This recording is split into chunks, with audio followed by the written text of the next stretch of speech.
Okay, I'm here with Chili, and this is Bowie from the Chili Peppers and David Bowie, of course. Sit. You can figure that out? Sit. A little passive training right there. Okay, so in this video, I'm going to go over how you can teach your dog to potty a specific part of your yard. Now, basically, we have it's LA, so we don't have a huge yard, but this is a huge yard for LA. And the dogs, we have a young child in the house, so the parents don't want the dogs to be peeing in the grass, which is the opposite of what normally people ask me to do. So, and we want them to do what she's doing. You can show her a little bit. So she's rolling around and just enjoying. That's fine. We like that. We just don't want to have the soiling. So basically, what I recommend the guardian do is come up with a new command word, because right now the potty word has been used in a whole lot of different capacities that's not specific to this. So the word that he's come up with is the word business. And I like using fun words. It's one of the words that I use for my dogs. So basically what we're going to do is we're going to use a little bit of, if I can even speak properly, we're basically just going to wait for the dog to offer the behavior first and then mark it. Now, we can do a couple things to cheat. Dogs' digestive tract is pretty consistent. Liquids go through them in about 45 minutes. Yeah, I'm watching too. Thank you. Here, buddy. There we go. We're trying to keep them from not going in here. Sit. We'll give you guys something. And if your dogs ever don't know what to do, you're waiting for something, give them a specific command of what to do instead of just don't do that. All right, so basically what we're going to do, we can cheat a little bit. If it's a Saturday or Sunday or a day where somebody's going to be here, if we load him up with a lot of water, then we're going to know that he's going to need to potty in about 45 minutes. Now, I'm guessing he's pretty good at letting you know, whimpering and nudging you inside when he's got to go. No, they don't ever tell us, because we usually take them out three times a day. So often, okay. So basically what I would do is, I have a dog that named Farley that is on Sit, a special food that is not super great, super tasty. And so that'll work. The temperature of the food for dogs is more important than the taste. So I actually float his food with hot water. I put about 3 pints of hot water, and I have a dog door so you can let him in. Don't do this anytime you can't let him out, because you will have an accident. So basically what you do is I would load him up, and I would cheat a little bit by loading him up, put some hot water in with his food, maybe about a pint or pint and a half or 2 pints. And then don't take him outside to do any potty breaks. Wait for about a half an hour, and then I would take him back to where you need to go. Now, when we're doing this, we're going to use a leash. And so we're also going to use what's called a jackpot. And we might need to get a higher value of food treat. I'm using chicken liver, and they really seem to like them. And I'm going to leave the bag here. But some people use like warm Chipotle chicken or something else. You just want something that just the dog absolutely loves. So basically what we're going to do is we've loaded him up. And we haven't done it yet, but let's say that we've loaded him up and it's been half an hour since he drank all this water, and he probably had to go potty, sit before then. Now the area that we're going to potty is over there, so we're going to go over there in a sec. But basically what we're going to do is we're going to take him out there, and we're going to take him out there on a leash. Now, if they'll follow you, that's fine.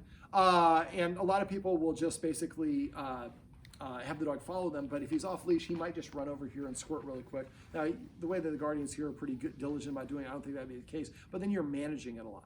So what we're going to do is when I do this, I'm going to have 5 treats, 5 or more as the jackpot. So let's say it's been a half an hour since he drank. We're going to come out here, and we're going to go and follow me, and we're going to come around and go to the area where we want him to potty at. Oh, a little bit of poop there. Well, no, it's a leaf. So we're going to come back here, and you can take him off the leash once he's passed here. You can follow it along if you want. Actually, if you want to step just a little bit back further, just so we have enough. It's a narrow quarters here, but this is a great little area for the dogs to potty. So basically, we're going to give him 5 minutes here to potty, and we're not telling him to potty. We're going to use the new command word. We could tell him the old word if we wanted to, but he's not allowed to leave this area, and he only gets 5 minutes. A lot of us think the length of time that the dog's outside has a correlation in pottying. Usually it means they're just going to be distracted. So if he isn't going 5 minutes, it's not urgent enough for him to go. So if he doesn't go, what I'm going to do is I'm going to put him back on the leash and go back inside. And if I can find the little D-ring, there we go. And then I'm going to sit down at the table, and I'm going to do my work and give him about 10, depending on, you can vary the length of time, but usually give him about anywhere from like 10 to 20 minutes inside. When the dog starts getting fussy or complaining, that often means that now the liquid has gotten to the point where they need to go. So then we would take him back out here on the leash and then put him back here and just stand where you're at right now, and he's not allowed to leave the area. He gets another 5 minutes. If he doesn't go in 5 minutes, we keep him back inside, and I would just take him inside for like 10 or 15 minutes each time. Keep repeating the cycle until he's just like, I gotta really go. And make sure you have the high value reinforcer. So as soon as he starts to pee or poop, then we're going to say the new word business. Now, of course, he's not doing it on command.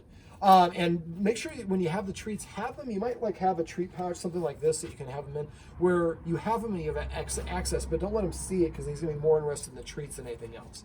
What we're going to do is as soon as he starts to pee or poop, we're going to say the word business one time in a normal tone of voice. Now, when our dog has potty issues, we have a tendency when they start going potty, we go, business! And that will stop them from evacuating their bladder. So don't say in those things. Just come back here, and as soon as he starts to pee or poop on his own volition, say the word business one time in a normal tone of voice, normal volume. When he gets done, and this is the part you're really going to like, I have my 5 treats, and we're going to pay him with what we call a jackpot. So when he gets done, I'm going to say business, business, business, business, business. You get one just because you're getting left out. So she doesn't hear it properly. So once he's done that, he gets a jackpot. He gets a really high value reward, multiple rewards in quick succession. And then after that, then he has freedom to kind of have a little bit of access. But right now, he could squirt most of it here and then have a little bit of reservoir and squirt a little bit over there. So I would really, what I recommend is when they're out here, so make sure that you're supervising when he's out here, I should say. Chili, why don't you come over here? It makes it easier so your dad doesn't have to turn around. Come here, Chili. There we go. Come. So when they're out here, I guess for both of them, since you're watching it both, I would make sure that when they're out here, they're supervised, or go back to having that temporary fencing up. And they have better fencing than what you were using before. I actually like that green stuff. Is that what you were using before? Yeah. That wasn't the chicken. Okay. Chicken wire just looks horrible. So you can use that stuff temporarily so they have access to it. But I don't want you to block off the whole area. I mean, because I really would prefer that. And again, I would have it blocked off if they have to be out here without supervision, because you have to live your life. But the idea is, at first, let's say that this is the whole, from here to here is the edged area. Well, first I have the whole thing fenced over, but then when I go outside, I'm going to start rolling back the fence to this post. There's a little bit of a section where they can get to the grass. And I would really probably recommend that they stay off of the grass temporarily while you're teaching this stuff, just to make it a little bit easier. So, sorry, I got a little nug. So basically, gradually, at first you have it roll back to here, then here, then here, and eventually you don't have it there at all, and they're just getting used to not going on the grass. After about 3 months, you can let them start going on the grass, but we want to make sure that this is good and established. There are a couple little tricks that we can use for this. Do you have dogs in your neighborhood? Mm-hmm. Neighbors that have dogs? Mm-hmm. What I would do is I would ask your dogs to come over, and it sounds a little bit gross, but I would get, next time they poop, I would leave a little bit of poop here, not indefinitely, and then I would have the neighborhood dogs come over, independent of them here, and let the dogs hang out in here. If you could, block it off, yeah. And then leave the dogs in here. If there's some poop and she's peeing in here, the likelihood of the other dogs in the neighborhood peeing in here is pretty high. And then if he comes in here and he smells urine, it's very natural for dogs to want to cover up or the urine of another dog or put their mark next to it. And so it's kind of like a guest book at a wedding registry. And so if you can get your neighborhood dogs to come in maybe once a week for a month, that's a brave squirrel, for a month, and then all these smells, and if they do poop or pee a little bit, I would leave a little bit. I know you've done a really good job. I don't see any poop, but I see one little piece at the very end. But we want to leave a little bit of that because it does kind of attract their attention and kind of introduce the concept that this is the potty area. And again, the leash just prevent. There we go. Chili. I was about to call you Pepper. So the idea is we're kind of using the leash as a tool to come back there. And a lot of these things are things the Guardian was doing, but I don't think that you were assigning a different command word. And then bringing in and this is the other thing that's pretty nasty. I've had people that do this sort of thing where their dog pees and they go get with plastic gloves on, go get a paper towel and soak up the urine and come over here and wring out the urine in the place they want to do. Now it's kind of extreme. A lot of people do that with puppies if you have one of those portable things of grass that you want to teach them to go on a deck or something like that. But it does spike, and if you can get some of his urine and start dumping it here, he's like, I don't remember peeing here, but it sure smells like I peed here. So, and the more that he gets in a habit of doing it, the more he's going to continue to do it. And so, again, I would make it kind of a deal. Every time you come out here, you have the high value train treats. Now, for a week, you're going to bring him out on the leash. After that, you're going to bring him out and come over here. Every time you come out here, the first thing you would do is I would come over here so they get used to, and what we're trying to do is align their neural pathways so that basically every time that they come outside, the first thing you do is come out here. It's very natural for them to relieve themselves. They do it back here, and then if they do relieve themselves, then they can have freedom and they can go play over there in the grass area once we know that they're safe and unloaded. Does that make sense? Yep. Any questions?